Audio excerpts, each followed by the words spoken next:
Eh bien, nous y voilà, l'épisode final de la série Ahsoka. Et c'est marrant parce que la boucle, et non la boule, est bouclée pour moi, car j'avais commencé la série sur un gros soupir. Rappelez-vous, c'était il y a 7 semaines, et c'est sur un gros soupir de frustration que ça va se conclure aussi pour cette toute dernière revue de la série Ahsoka.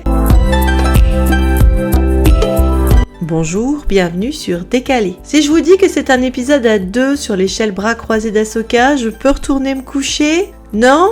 Bon, alors je vais faire mon retour critique quand même. Tout ça pour ça, même si vraiment je me doutais qu'on pouvait s'attendre à cette grosse fin ouverte qui n'a pas loupé, j'ai quand même envie de dire que c'est un final qui bande mou, la faute à un projet global qui structurellement ne laissait pas vraiment d'autre issue à cette série, et la faute aussi peut-être à Dave Filoni et sa relation avec George Lucas. Et oui, parce que à défaut d'autre chose, on va faire cette semaine de la thérapie pour Dave, bien que je ne sois pas thérapeute et que je ne le connaisse pas personnellement. Mais aussi, il a qu'à s'y prendre autrement s'il veut pas que je piétine ses plates-bandes avec mes gros sabots. Alors je vois quand même quelque chose de profondément personnel pour lui dans sa façon de gérer la mainmise qu'il a fini par prendre dans les projets DLF, et donc désolé, oui, je vais aller là-dedans. J'étais un peu vidée comme un Stormtrooper mercredi matin après avoir vu l'épisode, et même s'il y a eu des éléments que j'ai appréciés, je n'avais aucune motivation pour préparer ma critique.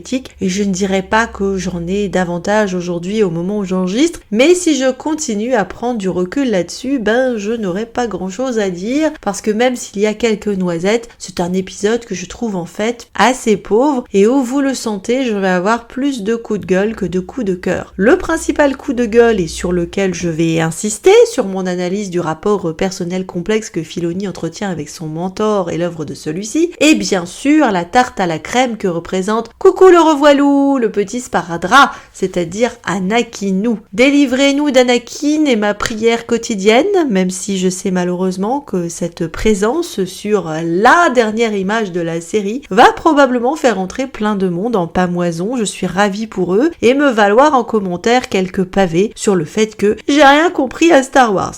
Si vous voulez, mais je suis pas sûre qu'il y avait grand-chose à comprendre en fait. Bon, s'il a autant la bougeotte du fond de l'au-delà, Anakinou, vraiment, on se demande pourquoi il a jamais fait coucou à son petit-fils, même si je maintiens ma théorie qu'un lien est nécessaire pour entrer en contact, mais surtout, pourquoi ne pas passer du temps avec son gosse, qui galère visiblement dans ses projets de Poudlard de Cambrousse, et qui sera par la suite en dep intégrale sur Acto. Oui, je sais, la réponse est toute trouvée en ce qui concerne Acto, Luke s'est coupé de la force, me prenez pas non plus pour une dinde. Mais du coup, je vais émettre l'hypothèse, et j'ai le droit, j'en vois passer des bien plus cons, que la raison number one de la résiliation d'abonnement de Luke avant le set au fournisseur d'accès de la force était due à la présence casse-couille de son daron qui n'était pas là dans son enfance, mais qui a peut-être cherché à se rattraper en le collant sans cesse après le retour du Jedi. C'est peut-être même pour ça qu'il a foiré son programme d'éducation Lukinou. Si tu as le fantôme de Papounet qui te bug toute la journée, voire la nuit, difficile de faire ton travail correctement. Du coup, ça va me faire remercier Rian Johnson, toutes les occasions sont bonnes, et même J.J. Abrams, c'est rare que je le fasse pour ce dernier, d'avoir eu l'obligeance et la bienséance de nous épargner Saint Anakin et son brushing toutes les 4 minutes. Bien, alors après ce premier coup de gueule, mais j'en remettrai une petite couche un peu plus tard, je développe la question du structurel forcément décevant. Tout le souci, c'est que cette série est un bouche-trou. Pardon,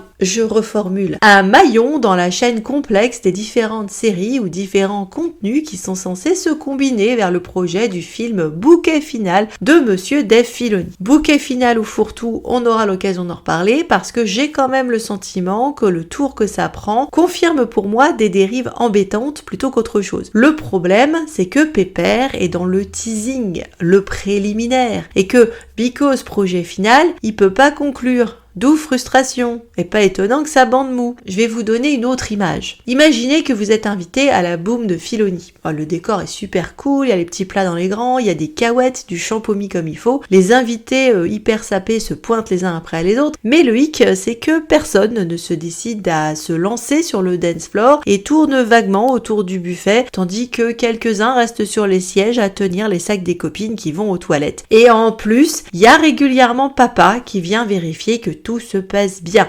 Résultat, rien ne se passe. Et ça, c'est la série. Alors oui, on a des images jolies, des décors sympas, de la bonne musique ici avec un thème violon pays de l'Est pour coller aux sorcières de la nuit qui vont surfer sur le combo parc grec Baba Yaga. Et cet épisode n'aura pour moi de valeur d'ailleurs que sur cet intermède mystère des matriarches, initiation sœur de la nuit, contouring insta en mode gothique et utilisation archaïque et donc originale de la force, le tout dans des couloirs bien sympatoches de citadelle. Mais ne me demandez rien d'autre en fait. J'aurais préféré, au point où on en est, que Thrawn soit teasé en fin de saison que d'avoir Lars Mikkelsen qui traîne dans le coin en mode constipé bedonnant, vanté comme le plus grand stratège de la galaxie, mais finalement dans une position très attentiste, voire de repli carrément, la queue entre les jambes quand déboule Ahsoka pour faire sa triplette, et qui préfère se barrer sur Dathomir avec son gang de pouf, avec qui il a conclu une espèce de pacte presque faustien, on a envie de dire, plutôt que d'affronter l'apprenti d'Anakin. Ah oui, parce qu'on sortira pas de cette série sans que ça nous soit matraqué par A plus B cosinus XY qu'Ahsoka ne sera jamais que l'apprenti d'Anakin. Et comment te dire que là aussi c'est intéressant ce que ça nous dit de Dave Filoni. Ce n'est donc pas un épisode final, grosse arnaque. C'est un épisode de joueur d'échecs qui positionne ses pions sur les cases du plateau en prévision de la partie finale. Alors ça, c'est la métaphore généreuse et sophistiquée que j'emploie. Plus grossièrement, Filoni fait mumuse avec sa collecte de jouets et on sait que certains sont ses chouchous, donc rien de mal ne peut leur arriver. Certains sont utiles pour plus tard, donc on va pas les abîmer tout de suite. Et puis d'autres, on va pouvoir les casser parce que Balek, c'était en option. Le hic, c'est que les meilleurs jouets de cette série sont justement ceux qui ont très peu servi et qui venaient d'être introduits. Alors je pense à toi, Morgane, qui a enfin ton moment de briller dans cet épisode, mais qui va finir toute pétée parce que voilà, investissement personnel de Dave est à 0. Ou alors Baylan et Shin qui hantent vaguement l'épisode sur la fin, avec l'un qui continue d'emprunter les routes qui mènent au Mordor et l'autre qui va vraisemblablement rejoindre le gang des chevaliers de Nid en rouge et se lancer dans la construction d'un jardinet sur Peridea. Hanté, ce sera le maître mot de cet épisode, parce qu'avec des personnages aussi peu habités dans cette série qu'Ahsoka, Thrawn ou Hera, les apparitions, on pourra pas le dire autrement, de Shin, Baylan ou Morgan, le fantôme d'Anakin et le coup des Stormtroopers zombéifiés par la magie noire des sorcières de la nuit, il y a quand même un gros thème. Même si, alors sur le principe, j'ai beaucoup aimé les Stormtroopers zombies très fun qui renvoyaient au bouquin Légende Death Troopers de Schreiber et qui du coup marquaient ce qu'on pouvait pressentir dans le côté bateau fantôme de la chimère de Thrawn. Bon, même si les zombies restent de l'ordre de l'anecdote, à moins qu'ils nous refassent le coup sur Dathomir. Les résolutions donc de cette saison ou cette série vont tenir en 3 points, à savoir s'il y aura ou pas une saison 2, c'est 1. D'avoir ramené le soldat Ezra à la maison pour retrouver maman Hera, et donc dans cette équation je note un homme Jedi égale une femme Jedi et demie et un robot, c'est joli ça quand même comme équation.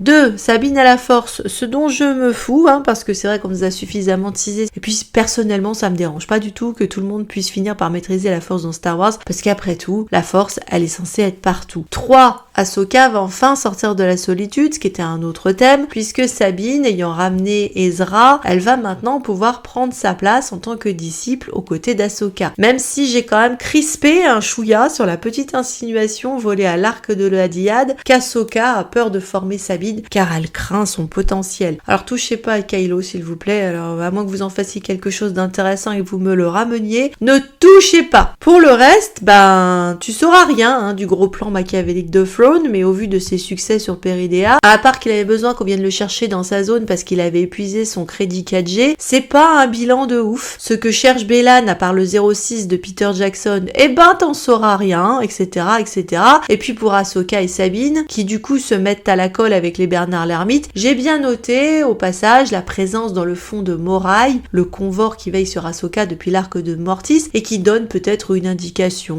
ou pas de la suite des festivités. Comment les filles vont revenir dans leur galaxie? Il y aura sûrement un passage façon monde entre les mondes ou un truc en rapport avec l'arc de Mortis. Bon, d'ici à ce qu'on nous parle des Wills, on n'est pas à l'abri. Donc revenons sur le cas Filoni. Dr Freud, il est temps qu'on s'y arrête et son approche de Star Wars ou sa relation à Star Wars. Il n'y a aucun mystère sur le fait que Dave a créé un lien très particulier, on peut même dire intime, avec George Lucas et considère la prélogie, qui est le vrai bébé de George Lucas dans la franchise, comme l'Étal War de ce qui se fait de plus pur et de mieux dans Star Wars. C'est bien pour ça qu'il s'est positionné sur la période de la guerre des clones et qu'il se retrouve aux manettes de projets qui vont se rattacher bon an mal an à tout ce qui se situe dans ce qu'a légué George avant le rachat par Disney. Il n'est pas déconnant de considérer Filoni comme le padawan de maître George Lucas. Et là d'un coup, avec cette approche, beaucoup de choses finissent par prendre sens, en tout cas de mon point de vue. D'abord, cela explique cet attachement, un comble quand, comme Dave, on n'arrive pas à quitter les Jedi de la prélogie, à Saint Anakin qu'on colle partout et qui colle partout à part à Padmé. Il peut pas faire autrement, Dave, que de nous coller Anakin partout. Ahsoka ne peut pas couper le cordon parce qu'elle n'est pas un personnage en soi, elle est une self-insert de Dave Filoni qui n'a pas réglé ses problèmes de Deep, visiblement, et son complexe ou son amour vis-à-vis du grand patron. C'est pas « je suis ton père » Star Wars vu par Filoni, c'est « je suis ton fils ». La peur de ne jamais être l'égal du maître, l'ombre du maître qui plane en permanence dans ses ombres et sa lumière, peut-être en effet l'angoisse d'avoir à affronter les mêmes démons et les mêmes dérives, bon en tout cas une admiration sans borne. En fait la filiation marche vraiment bien parce qu'Ahsoka est le produit de la collaboration entre les deux hommes, un perso de commande de la part de George Lucas que Dave devait développer et introduire au milieu de l'univers et des personnages créés par George Lucas dans la prélogie pour cette nouvelle version animée de la guerre des clones. Un perso qui n'a pas tout de suite trouvé sa place et qui avait pourtant tout de suite du caractère et qui est maintenant un incontournable de Star Wars, tout comme Dave est maintenant un incontournable et le grand patron révéré pour de nombreux fans qui, comme lui, vénèrent la prélogie et n'ont jamais pu se résoudre au rachat Disney vécu comme un coup de poignard dans le dos. Un perso qui avait, de l'aveu de l'intéressé, donné au début du fil à retordre à Filoni parce qu'il ne savait pas comment écrire une gamine de 14 ans. Ne t'inquiète pas Dave, parce que George Lucas ne savait pas non plus très bien écrire les gamines comme on a pu le voir avec Padmé. Et ça n'a pas été dit officiellement à ma connaissance, mais je crois que la solution qu'a trouvée Dave Filoni a été de finir par faire d'Ahsoka une projection de lui-même. Car comme lui se voit comme l'apprenti de Lucas, voire son héritier, Ahsoka est l'apprenti d'Anakin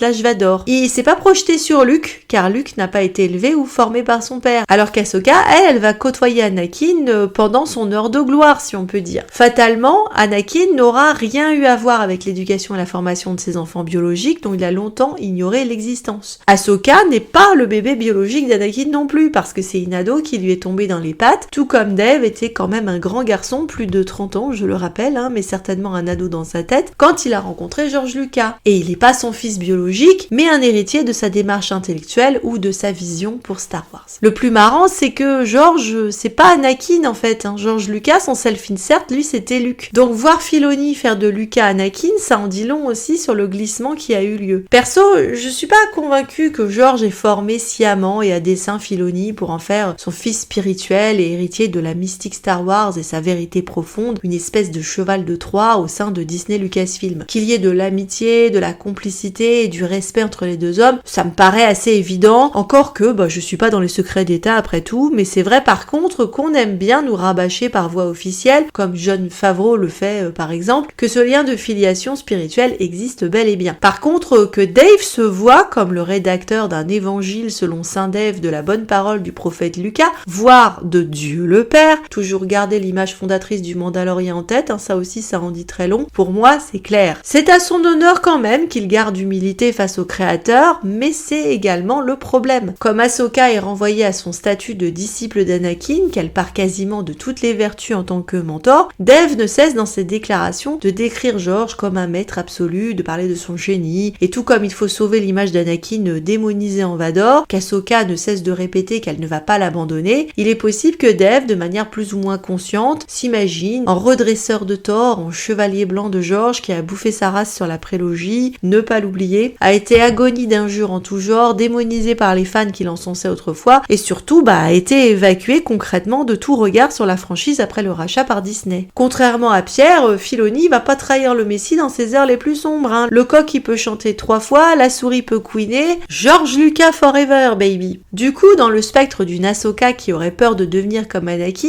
ce qui est assez bête, je ne le répéterai jamais assez, il y a peut-être un soupçon d'angoisse de connaître le même destin ou de répéter les mêmes erreurs que le maître. Et là, ironiquement, en effet, le gros problème de George Lucas sur la prélogie, et je vais dire principalement sur la menace fantôme parce qu'après il a bouclé les deux autres un peu moins dans la confiance, c'est qu'il a lancé sa prélogie en roue libre, George. On sait très bien comment le premier volet de 1977 a échappé échapper au flop et au kitsch grâce aux interventions et précieux conseils de collègues réalisateurs et aussi grâce au montage de son épouse de l'époque. Parce que si George est un visionnaire dans de nombreux domaines, parfaitement digne d'admiration et unique dans l'univers du cinéma, c'est quand même pas un réalisateur très fiable et me lancez pas sur les dialogues et l'écriture des personnages. Ce n'est pas lui faire insulte que de l'admettre, tout le monde le sait, l'a dit, même les acteurs de Star Wars, et ça n'enlève rien par ailleurs à toutes ses autres qualités qui sont nombreuses. Par contre, pouvoir, gloire et succès aidant, George part sur la prélogie en seul capitaine à bord du vaisseau, aucun conseiller pour oser lui dire que certains aspects qu'il va proposer sont franchement moyens et pas réussis, et le résultat, voilà. Du coup, Padawan Dave n'est pas loin de rejoindre le maître en effet. Cette prolongation de la série Rebels, mais aussi de la guerre des clones, et surtout cet épisode final, pour moi c'est quasiment George Lucas dans sa cuisine en train de jeter des nouilles sur un mur pour voir ce qui va rester collé, et personne qui lui dit que si on continue, il y aura plus rien à bouffer. Rien ne l'arrête, Dave. Alors du coup, on n'arrive pas à se sortir de la prélogie, on colle un peu de Willow parce que c'est aussi le bébé de Maître George, on fourre quelques bonnes doses sorties de l'univers légende pour faire plaisir aux irréductibles prêts à Air Disney parce que je suis un rebelle, et puis comme le maître, on va broder sur le fourre-tout des légendes, des religions et des mythes, parce que si ça a marché pour d'autres, je veux bien essayer aussi. Alors du coup, on y va du côté de Peter Jackson, pourquoi pas, et alors on sait pas s'arrêter parce que le titre, purée, le titre de l'épisode, le moment où quelqu'un aurait dû dire à Dave, t'es sûr ? T'es sûr? Le titre donc. The Jedi, The Witch and the Warlord. Alors certes, le jeu de mots est très joli, je le comprends, mais pourquoi Pourquoi est-ce que tu pars sur la référence à Narnia? Tu vas nous coller des centaures et des castors qui parlent dans la prochaine série? Mais du coup, je suis consternée parce que alors qu'il est allé piocher dans le druidique et les moires de la mythologie grecque, dans la mythologie nordique pour Shin et Bélan, Dave, alors là, il a décidé de vider toute sa bibliothèque. Toute la bibliothèque verte et la bibliothèque rose va y passer et il va se rêver en Tolkien 2.0. Et puis au passage, il est tombé sur Aslan. Alors du coup, les stèles druidiques, c'est beaucoup moins ambiance lande écossaise de Macbeth que la table de pierre où la sorcière va raser la boule de poil. Avec quasiment Anakin, Aslan, même combat. Alors pour l'instant, personne ne lui a coupé son brochine à Anakin, mais c'est quand même le même rôle de figure magique, quasiment Dieu, la voix d'outre-tombe. De là à ce qu'on parle du roi lion, là je ne sais plus. Par contre, pour être parfaitement honnête, oui, on peut faire la référence à Narnia et pas parce que il va partir sur un délire sur les Lukum. Le monde entre les mondes, je crois qu'on avait dû en parler avec Aurélie sur l'épisode Lucasfilm qu'on avait sorti pas longtemps après la sortie de l'ascension de Skywalker. Ce monde entre les mondes donc prend son origine sur l'univers de Lewis et la création du bois entre les mondes dans un des romans de la série. En effet, le bois entre les mondes est un système avec des portails qui sont des espèces de flaques qui permettent de passer d'un univers à l'autre, d'une temporalité à l'autre, et ça, effectivement, c'est bien le monde entre les mondes. Du coup, dans l'espèce de quête que vont mener Bélan, je sais pas comment il va s'en sortir vu que l'acteur est décédé, Shin et donc nos deux nanas, on peut supposer qu'elles vont finir par atterrir dans une espèce de bois magique, mystique, avec point d'eau, etc., ou en tout cas avec un système de portail qui va leur permettre, comme je le disais un peu plus haut, de revenir dans leur propre galaxie ou dans toute autre temporalité qu'il plaira à Dave d'utiliser. S'il n'y a pas Anakin dedans, vous vous doutez que ça va pas l'intéresser. Bon, personnellement, j'aimerais bien qu'on aille du côté de la Poslo, mais bon, entre ce que je veux et ce qu'on aura, vous pensez bien que ce n'est pas le problème. La seule chose qui me gêne en soi avec l'allusion à Narnia, c'est parce que Narnia, c'était quand même un conte pour des enfants qui devaient apprendre à grandir sur un fond traumatique de pays en guerre. En fait, c'est pas exactement les personnages qu'on a là, même si oui, c'est la guerre des étoiles, donc tu pourrais dire que ça se passe sur un pays en guerre, etc. Mais enfin, ce sont pas des enfants, en théorie. Moi, ça me reconfirme le fait, surtout, que Dave doit vraiment apprendre à grandir et à faire son émancipation, et que quelque part, on est juste en train de suivre son projet de développement personnel qui, visiblement, est loin d'être résolu. Donc, le dit bien. Du coup, vous noterez que la manière dont les mamans, elles, sont représentées est, pour le moins, également intéressante. Des sorcières, dont l'une, comme Agrippine, se fait buter en plein ventre d'ailleurs, c'est tout un symbole. Hera, la mère pas franchement rassurante, j'ai pu largement en parler à chaque fois qu'elle était avec Jesse, Son, Padmé qui va rester complètement aux oubliettes de l'histoire, les deux, que dis-je les deux, les trois vierges farouches, voilà, soupir, bonne fête maman. Sur ce, on a tellement passé de temps sur le divan avec Filoni que j'ai vraiment envie d'aller me coucher avec un gros sentiment de grosse fatigue de Star Wars en fait. Également un certain sentiment de libération après 7 semaines sur les rotules à essayer de sortir un épisode de réaction aussi vite que possible et aussi construit que possible, ce qui ne m'a pas toujours été facilité. Et même si j'ai été plus engagée par cette série que par toutes les autres parmi la foison de production Disney+, je me sens un peu comme les persos là, largués au milieu de nulle part. Merci en tout cas à vous d'avoir suivi cet épisode et tout particulièrement merci à celles et ceux qui ont été fidèles sur cette expérience de débrief chaque semaine. Je tiens à dire que voir vos retours a été une grande source de joie chaque semaine et du coup je me retourne vers vous pour vous demander comment vous avez vécu personnellement cet épisode. Hypé ou non pour la suite, dites-moi tout et pensez à vous abonner petit canaillou si ce n'est pas déjà fait. Et si vous me suivez pour Star Wars, alors sachez que j'ai bien l'intention de faire un break bien mérité sur le sujet le mois prochain, mais que je prépare pour décembre un épisode sympa parce que décembre c'est Noël et zut alors, ça se fera pas sans Star Wars et ce ne sera pas du tout sur le Holiday Special, je vous préviens. En attendant, je vous dis à très bientôt sur plein d'autres sujets.